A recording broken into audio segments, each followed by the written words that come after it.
At his promotion party, Daniel grabbed his pregnant black wife by the arm and threw her ultrasound photo to the floor.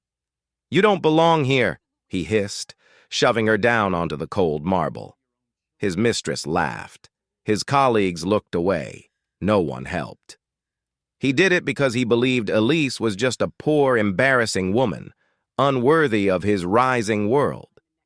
What Daniel didn't know, his wife was the billionaire CEO who owned the entire corporation he worked for.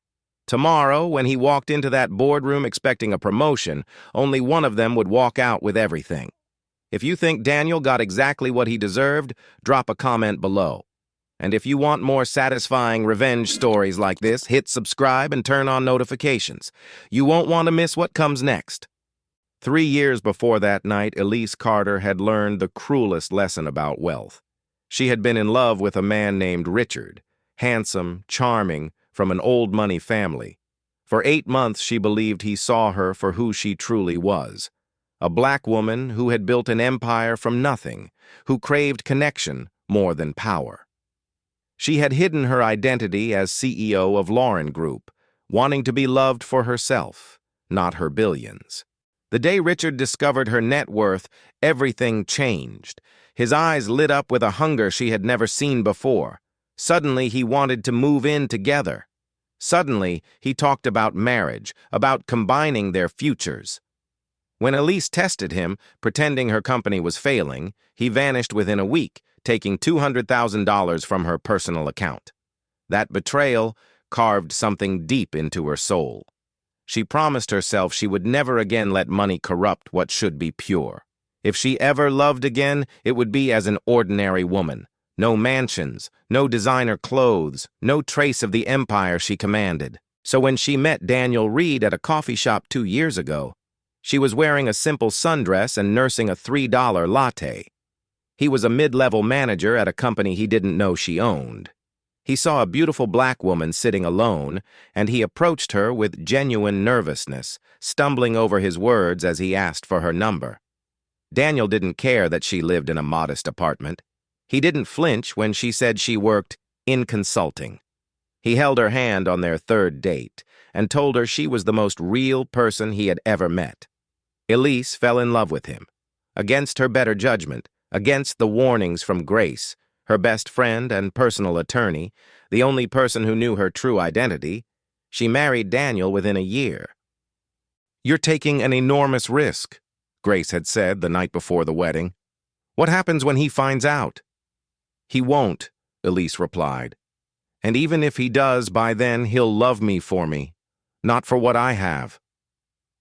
She had been so certain. The first year of marriage was everything Elise had dreamed of. Daniel came home every evening with stories about his day. He cooked dinner on weekends. He rubbed her feet when she was tired and told her she was beautiful when she wore no makeup. For the first time since building her empire, Elise felt like a woman instead of a symbol. But then Daniel got promoted. It started small. After his elevation to regional director, Daniel began attending exclusive networking events. He came home later, smelling of expensive whiskey and cigars. He started commenting on Elise's clothes, not the way he used to, with admiration, but with something that looked like embarrassment. "Maybe you should update your wardrobe," he said one evening, eyeing her cotton dress. "The wives at these events wear designer." Elise could have bought every designer brand in the city without checking her account balance. Instead, she smiled and said she was comfortable the way she was. Daniel's expression flickered with something cold. He didn't push the issue, but that night, he slept facing away from her. The comments grew sharper over the following months. When colleagues asked about his wife, Daniel changed the subject. When there were company dinners, he found excuses to go alone. Elise overheard him on the phone once, laughing with a friend. "She's just not the corporate wife type, you know. Wrong background." Wrong background. Elise knew what that meant. She had heard those words her entire life, coded in different phrases. She just never expected to hear them from her husband. Then came the text messages.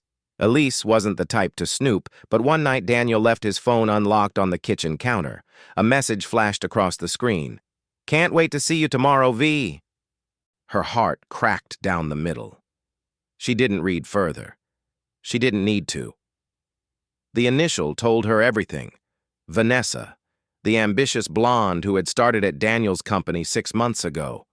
The one he mentioned too often, then not at all. That same week, Elise discovered she was pregnant. She sat on the bathroom floor of their modest apartment, staring at the positive test, and felt two truths collide inside her. The first, her marriage was crumbling. The second, she was carrying Daniel's child. Grace's voice echoed in her mind. "Leave him. You have resources most women can only dream of. End this before it destroys you." But Elise couldn't. Not yet. Because despite everything, some part of her still believed in the man Daniel had been. The man who had held her hand and told her she was real. Maybe the pregnancy would remind him of that man. Maybe becoming a father would bring him back. She decided to tell him at his promotion party, a celebration of his success and their future. What she didn't know was that Marcus, her head of personal security, had been watching everything. Marcus had served Elise's family for 15 years. When she chose to live anonymously, he had argued against it for weeks. "You're one of the wealthiest women in the country," he said. "You need protection." They compromised. Marcus would maintain distance but keep surveillance on her home and follow her to any public location Daniel attended.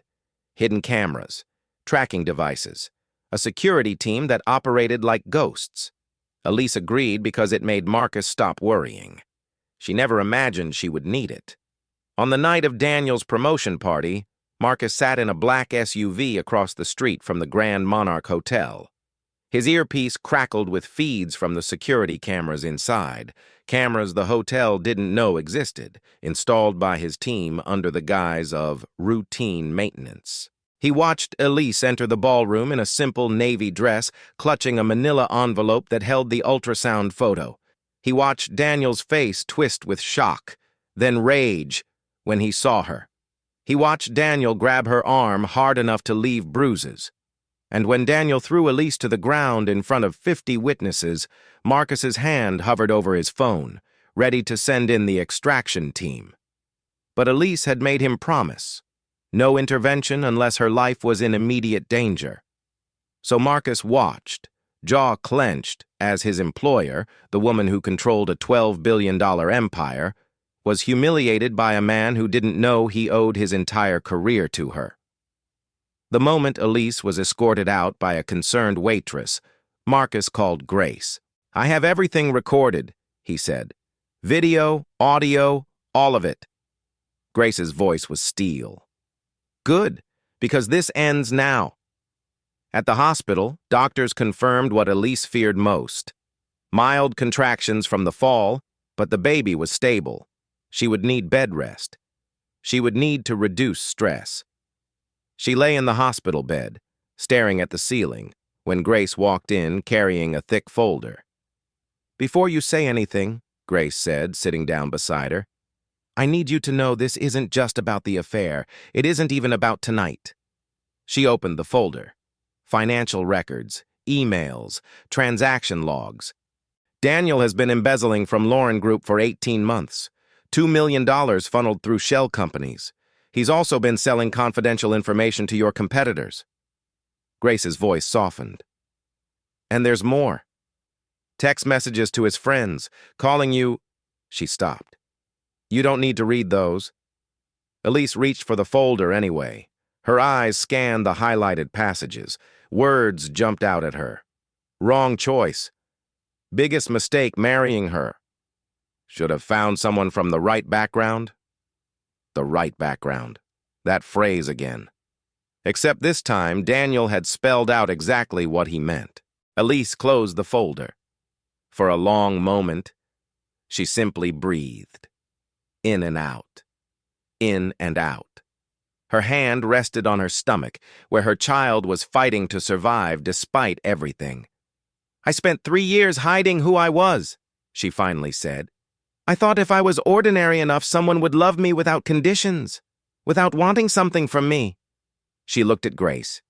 I was wrong. Grace waited. Call the board, Elise said. Her voice was quiet, but there was iron beneath it. Open a full investigation. I want every transaction traced, every email documented, every conversation recorded. And Daniel? Elise's eyes hardened. Daniel thinks he's about to become a vice president. Let him keep thinking that. She turned to face the window, where the city lights glittered like scattered diamonds. When he walks into that boardroom expecting a crown, I'll be the one sitting on the throne. Grace nodded and stood to leave. One more thing, Elise added. Yes? Make sure Vanessa gets a meeting invitation, too. I want her to see exactly who she was laughing at. The investigation moved like a silent blade through Lauren Group. From her hospital bed, Elise conducted encrypted video calls with the board of directors. She had spent years building a leadership team that operated on loyalty and discretion, now that loyalty was being tested. The evidence is comprehensive, reported Nathan Shaw, the company's chief financial officer, during a secure call 3 days after the party. Daniel Reed has been running a sophisticated embezzlement scheme through 3 shell companies. We've traced $2.1 million so far. There may be more. Elise listened without expression. The number meant nothing to her. She could lose 100 times that amount and barely notice. What cut deeper was the method. Daniel had used his access to internal communications to sell proprietary data to Hartwell Industries, Lauren's biggest competitor. Every confidential memo, every strategic plan, every vulnerability, Daniel had packaged and sold them like goods at a market. How long before we can move? Elise asked. Legal is preparing the criminal referral now, Nathan replied. We can execute whenever you give the word. Not yet. I want him comfortable. I want him certain that his future is secure. Nathan hesitated. Mrs. Carter, if I may, waiting gives him more time to cover his tracks. He won't cover anything, Elise said. Men like Daniel don't hide their crimes when they think they've already won. Let him believe his promotion is coming. Let him plan his victory speech. When the fall comes, I want it to be from the highest possible height. She ended the call and leaned back against her pillows.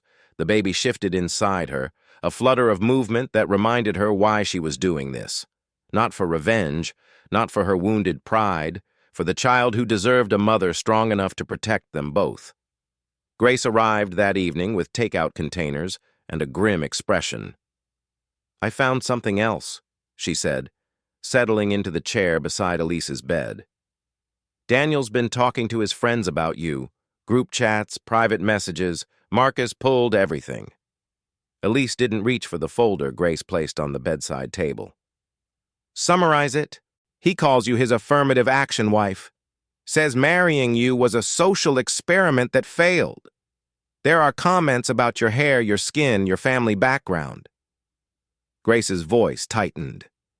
He told one friend that he stays with you because leaving would make him look racist, and he can't afford that image at work.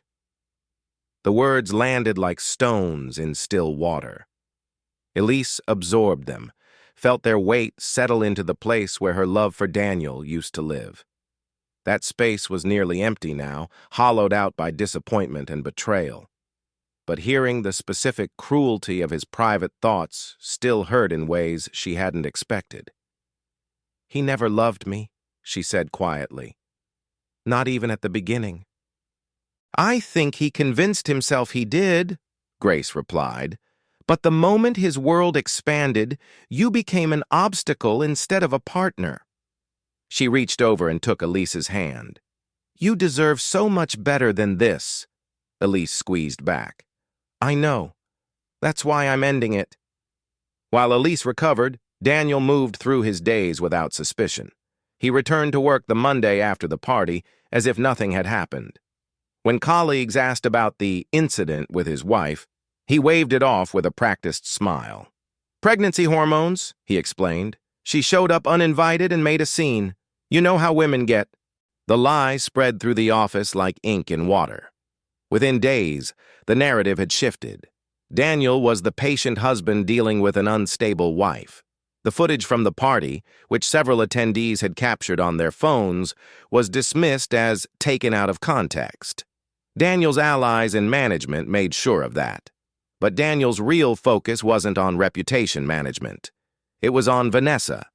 She had been his secret for 6 months now, a beautiful, ambitious woman who made him feel powerful in ways Elise never had. Vanessa laughed at his jokes. Vanessa dressed the way corporate wives should dress. Vanessa understood the game of climbing ladders and networking with the right people. What Daniel didn't realize was that Vanessa played the game better than he did. 2 weeks after the party, Vanessa overheard a conversation that changed everything. She had arrived early to Daniel's office for their usual lunch meeting, slipping in through the side door he always left unlocked for her. But Daniel wasn't alone. Through the crack in the adjoining conference room door, she heard him speaking with Bradley Hunt, a senior executive from Hartwell Industries. "The Vanessa situation is temporary," Daniel was saying. "She's useful for now, good arm candy, knows how to work a room. But once I make VP, I'll need someone with a better pedigree. Old money, family connections, you know how it is." Bradley laughed. "Trading up already? You haven't even divorced the current model." "That's being handled. Elise won't fight me. She's got nothing." "And Vanessa?" Daniel's voice dripped with casual contempt. "She thinks I'm going to marry her. By the time she figures out the truth, I'll have moved on to someone who can actually help my career." Vanessa pressed her back against the wall, heart pounding. For 6 months, she had believed Daniel's promises. She had pictured herself as Mrs. Reed, hosting dinner parties, climbing the social ladder alongside him. She had laughed at his pregnant wife and felt superior. Now she understood. She was just another rung on his ladder, disposable, forgettable. She slipped out of the office before Daniel emerged. But that night, alone in her apartment, Vanessa made a decision. If Daniel was going to use her, she would make sure she wasn't the one left with nothing when the game ended. She started saving every text message, every email, every voicemail, just in case. The call from Elise came a week later. Vanessa didn't recognize the number, but the voice on the other end made her blood run cold. "This is Elise Carter," the woman said. "Daniel's wife. Before you hang up, you should know that I'm not calling to threaten you. I'm calling because you and I have something in common." Vanessa's hand trembled around the phone. "I don't know what you're talking about." "Yes, you do. You heard him in that conference room. You know exactly what Daniel thinks of you." Elise's tone was calm, almost gentle. "He used me for 3 years. He's been using you for 6 months. The only difference is that I figured it out before he destroyed me completely. You still have a chance to do the same." The silence stretched between them. "What do you want?" Vanessa finally asked. "I want you to meet me. Tomorrow, noon. There's a cafe called the Golden Sparrow on Madison Avenue. Come alone and I'll explain everything." Vanessa almost refused. Every instinct told her this was a trap, that the scorned wife was setting her up for humiliation or worse. But something in Elise's voice, a weariness that matched her own, made her hesitate. "Fine," she said, "but if this is some kind of revenge scheme—" "It's not revenge," Elise interrupted. "It's survival. For both of us." The cafe was quiet when Vanessa arrived. Elise sat in a corner booth, visibly pregnant now, her face composed but tired. She looked nothing like the hysterical woman Daniel had described. If anything, she radiated a quiet authority that made Vanessa feel suddenly small. "Thank you for coming," Elise said, as Vanessa slid into the opposite seat. "I almost didn't." "I know." Elise folded her hands on the table. "I'm going to tell you something, and I need you to listen before you react. Can you do that?" Vanessa nodded. "I am the majority shareholder and CEO of Lauron Group. Daniel doesn't know. No one at the company knows except the board of directors. Elise watched Vanessa's face cycle through disbelief, confusion, and finally shock. I've spent the last 3 years living anonymously because I wanted to find someone who loved me for who I am, not what I own. Daniel was supposed to be that person. Instead, he's been embezzling from my company and selling secrets to our competitors. Vanessa felt the floor tilt beneath her. That's not possible. You're a black woman in a modest apartment with no designer clothes? Yes, that was the point. Elise's smile was bitter. Daniel assumed I was nobody because that's what he wanted to see. He never once asked about my work, my background, my family. He just decided I was beneath him and acted accordingly. The pieces clicked into place. Vanessa thought about all the times Daniel had dismissed his wife, all the comments about her being low class and wrong for his image.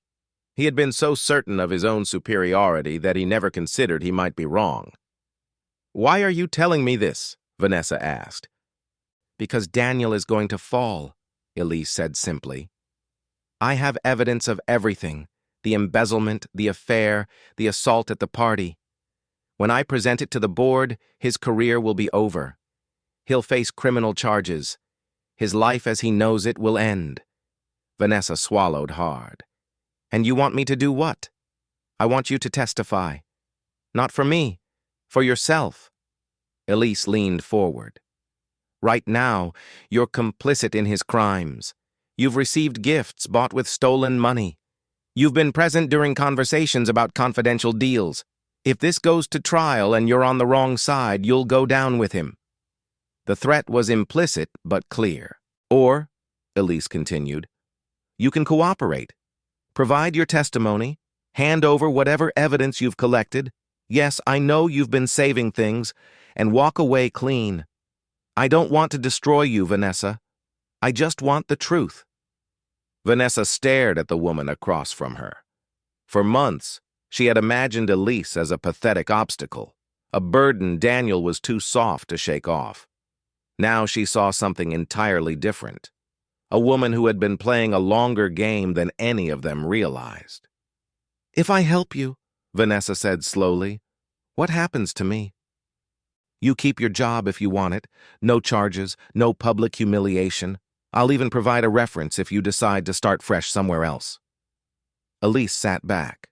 "I'm offering you a way out. Take it or don't. But decide quickly.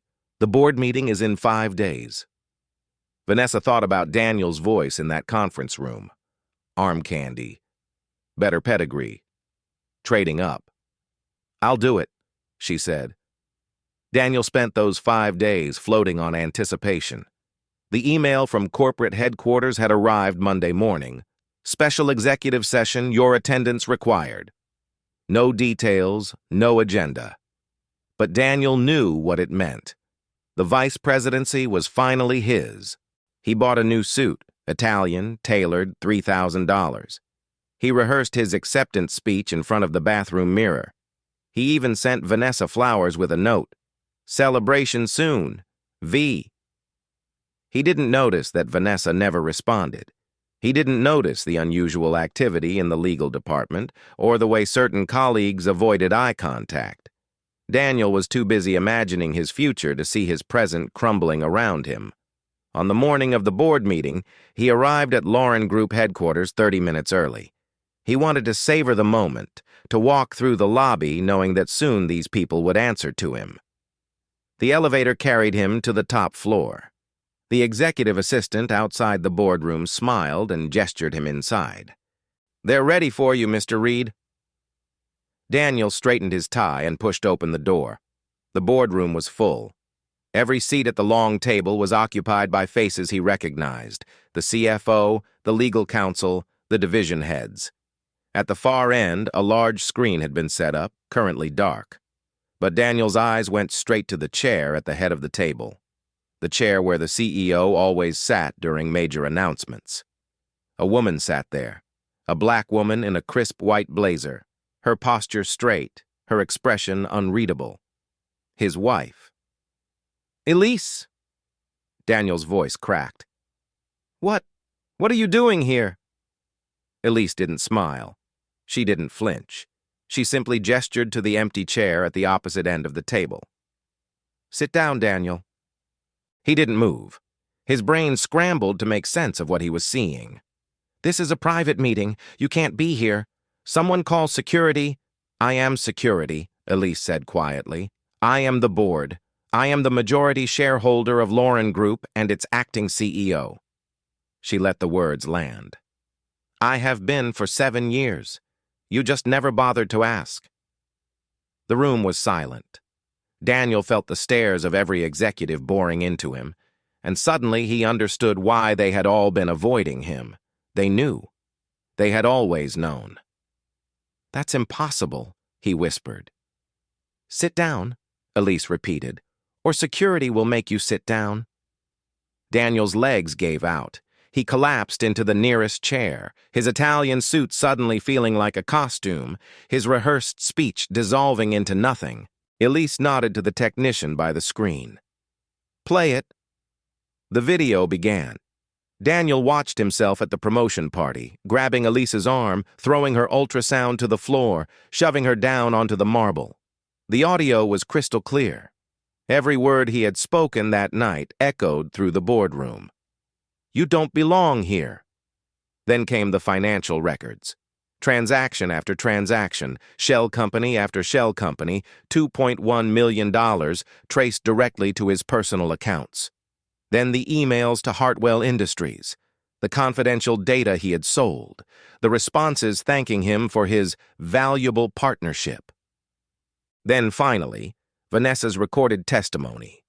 Her face appeared on screen, composed and professional, as she detailed every conversation, every promise, every crime she had witnessed. When the screen went dark, Daniel sat frozen. His face had gone gray. His hands trembled on the table. Daniel Reed, Elise said, her voice carrying the weight of everything he had taken from her. You are terminated from Lauren Group effective immediately. Your actions constitute criminal fraud, corporate espionage, and domestic assault. The relevant authorities have already been notified. The boardroom doors opened. 2 police officers entered, their footsteps heavy on the marble floor. Daniel finally looked at Elise. Really looked at her. The woman he had dismissed. The woman he had beaten. The woman he had called his biggest mistake. You planned this, he breathed. This whole time. No, Elise cut him off. I planned a life with you. I planned to raise our child together. I planned to grow old with a man I thought loved me. Her voice didn't waver. You're the one who planned this, Daniel. Every lie, every theft, every betrayal. I'm just the one who finally stopped pretending not to see it. The officers moved forward. Daniel didn't resist as they pulled his arms behind his back and secured the handcuffs. As they led him toward the door, Elise spoke one last time. I gave you everything, Daniel. My trust, my heart, my future. She placed her hand on her stomach, where their child was still growing despite everything. You threw it all away because you thought I was beneath you. Daniel said nothing. There was nothing left to say. The boardroom doors closed behind him, and Elise finally allowed herself to breathe. The trial consumed the city for 3 weeks. Every major news outlet covered the story. The billionaire CEO who had hidden her identity for 3 years, the husband who had beaten her at his own promotion party, the sprawling web of embezzlement and corporate espionage that unraveled in the courtroom. Camera crews lined up outside the federal courthouse every morning. Social media exploded with opinions, hashtags, and endless debates. Daniel Reed sat at the defendant's table in the same Italian suit he had bought for his imagined promotion, now wrinkled from weeks in a holding cell. His attorney had tried to negotiate a plea deal, but the evidence was overwhelming. The video from the party, the financial records tracing $2.1 million through shell companies, the emails to Hartwell Industries, and most damaging of all, Vanessa's testimony. She took the stand on the 9th day of the trial, composed in a simple gray dress, her voice steady as she recounted everything. The affair, the conversations she had overheard, Daniel's plans to discard both his wife and his mistress once he had climbed high enough. She produced text messages, voicemails, photographs, a paper trail of betrayal that left no room for doubt. When the prosecutor asked why she had decided to cooperate, Vanessa looked directly at Daniel. "Because I realized I was just another person he was using," she said, "and I refused to go down with him." Daniel's face remained frozen throughout her testimony, but his hands shook beneath the table. Elise attended every day of the trial. She sat in the gallery with Grace beside her, her pregnancy now visible beneath her tailored coats. She didn't speak to the press. She didn't react when Daniel's attorney tried to paint her as a manipulative billionaire who had entrapped her husband. She simply watched and waited and let the evidence speak for itself. But outside the courtroom, the public had already reached its verdict.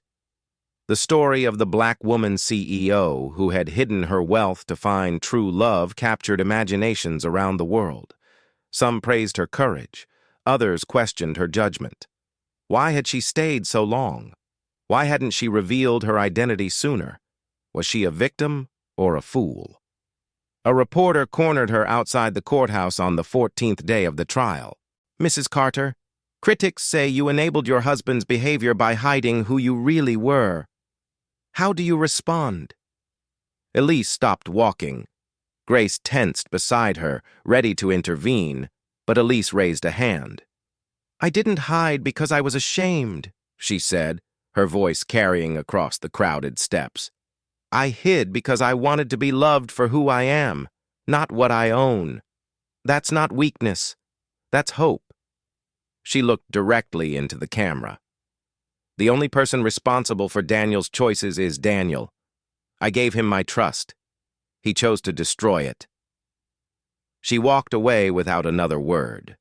That clip played on every news channel for the next 48 hours. The night before the verdict, Grace found Elise alone in her office. The corner suite on the top floor of Lauren headquarters had been Elise's sanctuary for 7 years, but she rarely used it during her years of anonymity. Now she sat behind the massive desk, staring out at the city lights, her hand resting on her swollen stomach. "You should be resting," Grace said, settling into the chair across from her. "I can't sleep." Elise didn't turn from the window. "I keep thinking about what I could have done differently. If I had told Daniel the truth from the beginning, would any of this have happened?" Grace considered the question carefully. "Do you really believe a man who called you his affirmative action wife would have treated you better if he knew you were rich? He would have just hidden his contempt more carefully. You would have spent your whole life wondering if he loved you or your money." "I know." Elise's voice was heavy. "But I still feel like I failed somehow. Not at the marriage. I know that wasn't my fault. But at believing in something that was never real." "That's not failure," Grace said gently. "That's being human. You wanted love. You took a risk. The fact that Daniel couldn't live up to your faith in him says everything about his character and nothing about yours." Elise finally turned to face her friend. Her eyes were tired, but there was something else there, too. A quiet resolve that had been building since the night of the party. "I spent 3 years pretending to be small," she said. "Shrinking myself so someone else could feel big. I'm done with that." Grace smiled. "Good, because your company needs its CEO back, and your child is going to need a mother who knows her own worth." Elise placed both hands on her stomach. The baby kicked, as if in agreement. Daniel requested one final meeting before the verdict was announced. Elise agreed against Grace's advice. She needed closure, not for Daniel's sake, but for her own. She needed to look at the man she had married and confirm that the person she had loved had never truly existed. They met in a small conference room at the detention center. Daniel sat on the other side of a metal table, his wrists unshackled but his posture defeated. The arrogance that had defined him for so long had crumbled into something pathetic. "Elise," His voice cracked on her name. "Thank you for coming." She sat down across from him but said nothing. "I know I don't deserve your forgiveness," Daniel continued, the words tumbling out in a rush. "I know I destroyed everything. But I need you to understand. I wasn't always like this. The pressure, the expectations, the people around me, they changed me. I lost sight of what mattered." Elise listened without expression. "If you could just give me another chance," Daniel pleaded. "We could start over. I'll be different. I'll be the man you married. Please, Elise, I'm begging you." For a long moment, she simply looked at him. She remembered the man who had stumbled over his words asking for her number. The man who had held her hand and called her real. She had loved that man with everything she had, but that man had been a performance, a mask, and the face beneath it had been ugly all along. "Let me ask you something," Elise said quietly. "If I were still the woman you thought I was, no money, no power, just a black woman with nothing to offer, would you be apologizing right now?" Daniel's mouth opened, but no words came out. "If I couldn't destroy your career, if I couldn't send you to prison, if I were just your embarrassing wife with no way to fight back, would you be sitting here begging for forgiveness? Or would you be planning how to take everything from me in the divorce?" The silence answered for him. Elise stood. "That's what I thought." She walked to the door without looking back. "Elise, please." "Goodbye, Daniel." The door closed behind her, and she never saw him again. The verdict came the following morning. Guilty on all counts: domestic assault, corporate fraud, embezzlement, and theft of trade secrets. Daniel was sentenced to 12 years in federal prison. The judge granted Elise a permanent protective order and approved the divorce petition without contest. Full custody of the unborn child was awarded to Elise, along with the right to exclude Daniel from any parental involvement. Vanessa, true to Elise's word, faced no charges. She resigned from Lauren Group the day after the verdict and moved to another city to start over. Before she left, she sent Elise a single text message. "Thank you for giving me a choice when I didn't deserve one." Elise read the message, then deleted it. Some chapters were better left closed. In the weeks that followed, Elise channeled her energy into something constructive.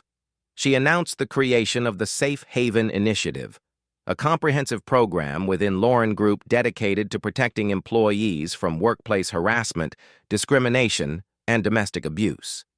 The initiative included anonymous reporting systems, legal support funds, and partnerships with shelters across the country. Special provisions were made for women of color and other marginalized groups who faced additional barriers to seeking help. "This isn't about what happened to me," Elise said at the press conference announcing the initiative. "It's about making sure no one has to face what I faced alone. Every person deserves safety. Every person deserves to be believed." The initiative launched to widespread acclaim. Other corporations reached out to implement similar programs. Elise became almost overnight a symbol of resilience and justice. But she didn't want to be a symbol. She just wanted to be herself. 6 months later, Elise stood in her corner office watching the sun rise over the city. Her daughter had been born 8 weeks earlier, a healthy girl with her mother's eyes and a cry that could wake the entire maternity ward. Elise had named her Hope, because that was what she represented, the future Elise had fought to build, free from the shadows of the past. A photograph sat on her desk, next to the quarterly reports and merger proposals. Not the torn ultrasound from the party that had been framed and placed in Hope's nursery as a reminder of what they had survived. This photograph was new. Elise holding her daughter in the hospital, both of them exhausted but alive, Grace grinning in the background. A knock came at the door. "The board is ready for you," Grace said, leaning against the frame. "Big agenda today. The Singapore expansion, the new sustainability targets, and apparently someone wants to discuss your vacation policy." "My vacation policy?" "They think you should take one. Radical concept, I know." Elise laughed. A real laugh, the kind she hadn't been able to manage for years. She picked up her tablet and walked toward the door. Grace? Yes? Thank you. For everything. Grace smiled. That's what family is for. Elise walked down the corridor toward the boardroom, her heels clicking against the marble floor. The same floor where she had once been thrown down by a man who thought she was nothing. The same building where she had revealed her true self and watched his world collapse. She was no longer hiding, no longer shrinking, no longer waiting for someone else to decide her worth. She was Elise Carter, a black woman, a CEO, a mother, a survivor. And as she pushed open the boardroom doors, she carried with her the only truth that had ever mattered. She had always been enough. She just needed the world to see it. The doors closed behind her and the meeting began.